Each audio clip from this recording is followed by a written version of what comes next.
ពេលអ្នកដតីសរសើរអ្នកថាស្លៀកពាក់ស្អាតបាតចូលតបវិញថាដោយសារថ្ងៃនេះជួបអ្នកដូច្នេះខ្ញុំមានចេតនាស្លៀកពាក់ស្អាតបាតបន្តិចទៅ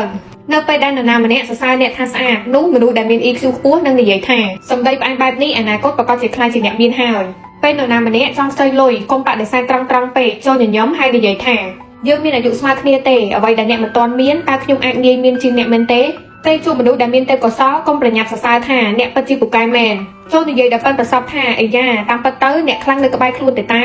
មានអ្នកជូនអាំងប៉ាវដល់អ្នកតែអ្នកមិនចង់ទទួលអ្នកអាចនិយាយថាទឹកចិត្តនិងអំណោយខ្ញុំជ្រើសរើសតែរបស់ណាដែលមានតម្លៃជាងទេប៉ុណ្ណោះនៅពេលនរណាម្នាក់និយាយថារីករាយណាស់ដែលបានជួបអ្នកមនុស្សដែលមាន EQ ខ្ពស់នឹងឆ្លើយតបថាកុំបារម្ភអីចាប់ពីពេលនេះតទៅអ្នកនឹងរីករាយជានិច្ចពេលបានជួបខ្ញុំមនុស្សដែលចូលចិត្តផ្ញើសារសួរថាកំពុងធ្វើអ្វីហ្នឹងកុំប្រញាប់រៀបរាប់គ្រាន់តែនិយាយថាកំពុងផ្ញើសារទៅមនុស្សម្នាក់ដែលគួរឲ្យស្រឡាញ់តើអ្នកទទួលបានសារហើយឬនៅពេលនរណាម្នាក់សួរថាអ្នកចូលចិត្តចង្វាយ A ឬចង្វាយ B ជាងអ្នកគួរតែឆ្លើយថាសម្រាប់ថ្នាក់ដឹកនាំកុំប្រើពាក្យថាចូលចិត្តតែប្រើពាក្យថាគោរពខ្ញុំគោរពពួកគាត់ទាំងពីរខ្លាំងដូចគ្នាកុំនិយាយថាសុំតោខ្ញុំយឺតចូលនិយាយថាអរគុណណាស់ដែលបានរងចាំខ្ញុំកុំនិយាយថាញ៉ាំអ្វីក៏បានចូលនិយាយថាស្រេចតែអ្នករើសទេញ៉ាំអ្វីក៏បានដែរឲ្យតែបានញ៉ាំជាមួយអ្នកនៅលើโลกនេះមនុស្សដែលចេះនិយាយស្ដីទោះគេទៅណាមកណាក៏ទទួលបានការស្រឡាញ់ចូលចិត្តជួយយកអាសារដែរហើយអ្នកពិតជាអាចរៀនវាបាននៅពេលអ្នកក្តាប់បាននៅជំនាញទំនាក់ទំនងដ៏ប៉ិនប្រសប់ក្នុងសៀវភៅនេះអ្នកអាចដោះស្រាយគ្រប់ស្ថានភាពទំនាក់ទំនងសង្គមបានយ៉ាងរលូន